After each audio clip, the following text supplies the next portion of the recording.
কিন্তু তাহলে সেজবাবু এখন উপায়? সইগুলো তো এক্ষুনি খুব জরুরি। আপনি একটু অপেক্ষা করুন। আচ্ছা, আমি জিজ্ঞেস করে আসছি। আজকে আর কি।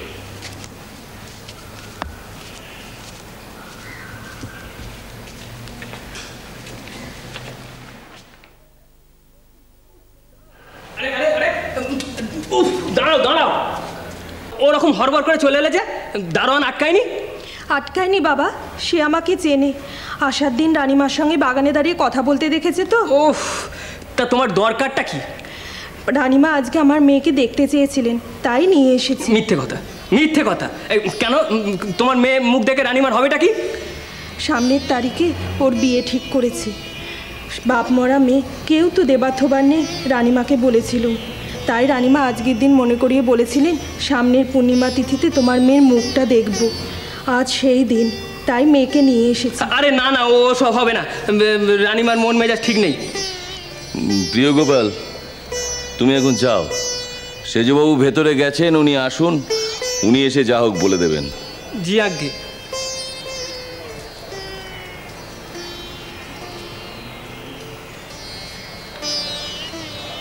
আপনারা আমার মেয়েটার মুখের দিকে একবার তাকান দেওয়ান মশাই, মেয়েটা বড় হতভাগী। দেওয়ান মশাই, আমি আপনাকে বলছিলাম না যে মা কোনো কাগজপত্রই দেখতে পারবেন না? মন একটু থিতু না হলে উনি জমিদারি বা ব্যবসার কোনো কাগজপত্রই দেখবেন না। আর হ্যাঁ, মা বলছিলেন একজন বিধবা ভদ্রমহিলা আসবেন, কন্যাদায়গ্রস্তা, এন্টালিতে থাকেন। আমি এসেছি বাবা। হ্যাঁ, ওই মানে বলছিলেন যে রানীমা নাকি বলেছেন যে পূর্ণিমা তিথিতে ওর মেয়ের মুখ দেখবেন। শোনো, আজকে রানীমার মন ভালো নেই, উনি অন্য একদিন তোমার মেয়ের মুখ দেখবেন। তুমি এখন দেওয়ান মশাইয়ের সঙ্গে সেরেস্তায় যাও। মা বলেছেন ওর টিপসই নিয়ে ওর মেয়ের বিয়ের জন্যে 500 টাকা দিয়ে দিতে। দেখেছেন সেজবাবু, রানীমা এত কিছুর পরেও মানুষের কথা ভাবছেন। সাদেকি আর কবিয়ালরা তাকে নিয়ে গান রচনা করেছিলেন, ধন্য রানী রাসমণি, রমণীর মণি, বাংলার নাম যশ রাখিলে আপনি, দিনের দুঃখ দেখে কাঁদিলে জননী, ঘরের টাকা দিয়ে পরের জন্য বাঁচালে পরাণী।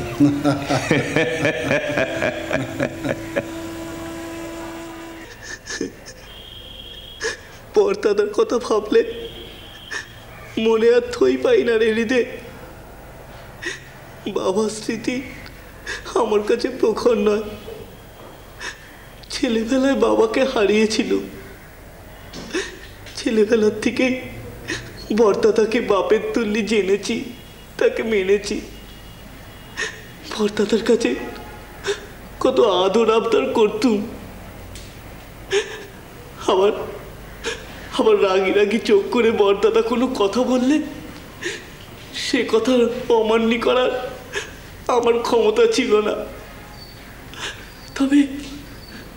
তবে শেষের দিকে পুজোর নিয়ম নিষ্ঠা নিয়ে বরদাদার মুখে মুখে অনেক কথা বলেছি।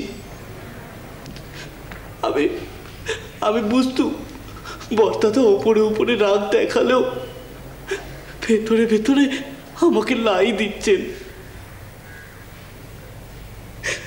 বরদাদার কথা ভাবলে আমার বড় কান্না পায় রে। আমি আর কি বলবো বলো, আজ যে এখানে ভাত বৃত্তির ব্যবস্থাটুকু হয়েছে সে তো বড় মামারই জন্যে। না রে, আমি ভাত বৃত্তির কথা ভাবছি না রে। আমি ভাবছি মানুষটা আমায় কলকাতায় নিয়ে এলে একটু স্বস্তি পাবে বলে। ভেবেছিল আমি কাজকর্ম করে সংসারে শ্রীবৃদ্ধি করব, আর উনি শেষকালটায় একটু শান্তিতে কাটাবেন। হ্যাঁ, আমাকেও একদিন বলেছিলেন বড় স্বাদ ছিল তোমাকে পণ্ডিত তৈরি করার। হ্যাঁ রে, হ্যাঁ, আমি জানি রে, আমি জানি। কিন্তু ওই বেটি হতে দিল না যে। বেটি মানে? তুমি কার কথা বলছো? ওই যে রে, ওই কালিকা মন্দিরে যে ঠাঁই পেয়েছে, কালী করালি ভবতারিণী, গলায় কাটা মুন্ডের মালা ঝুলছে, যে সে নয় রে, পর্দা তাকে টেনে নিয়ে এলো এখানে। টোল চতুষ্পাটি সব বন্ধ হয়ে গেল। আমি আসবো না ভেবেছিলাম, এমন টান যে আমাকেও এখানে এসে ঘাড় নোয়াতে হলো। আমরা দুই ভাই কত কি ভেবেছিলাম, সব উলট পালট করে দিল। ও মামা, এসব কি ভাষা বলছো? সে যে লোকেরা শুনতে পেলে? শুনতে পেলে পাবে, তাতে আমার কি? আমার বরদাদাই আর বেঁচে নেই এখন, কাকে তো আজ করে আমি কথা বলবো? তাহলেও তুমি এখানকার পূজারি। এই দিতে তুই কি ভেবেছিস আমি মায়ের পুজো করি বলে কি আমি পূজারি বামুন নাকি? আমি পুজো করি আমার অন্তরের চাওয়ায়। এই যে আমি রোজ এখানে এসে মাকে সাজাই, মায়ের ঘর ঝাড় দিই, ফুলের মালা গাঁথি, তাকে আমি ওদের ওই চাকরি করার জন্য? তুই চুপ করবে? এই কেন রে, কেন চুপ করবো? আমি অন্তরের তৃপ্তির জন্য মাকে ডাকি। মাকে সাজাতে আমার কেন ভালো লাগে জানিস রে? ছেলেবেলার কথা আমার হাপচা হাপচা মনে পড়ছে। বাবা তখনও গত হয়নি। কামারপুকুরে গ্রামের বাড়িতে মায়ের ছবিটা আমার খুব মনে আছে। রোজ বিকালে মা গা ধুয়ে এসে লাল পেরে শাড়ি পরতো, দগদগে টিপ, তকতকে সিঁদুরের টিপ পরে সেজে থাকতো। কি ভুবন মোহিনী রূপ!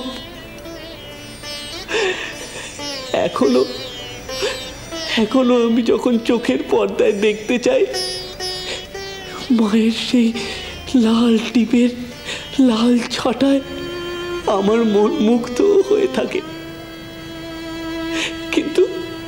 কিন্তু হায়, সে মায়ের দিকেও আমি আর তাকাতে পারতুম না যখন বাবা গত হলেন। সাদা থান, সাদা শীতে আমি সহ্য করতে পারতুম না।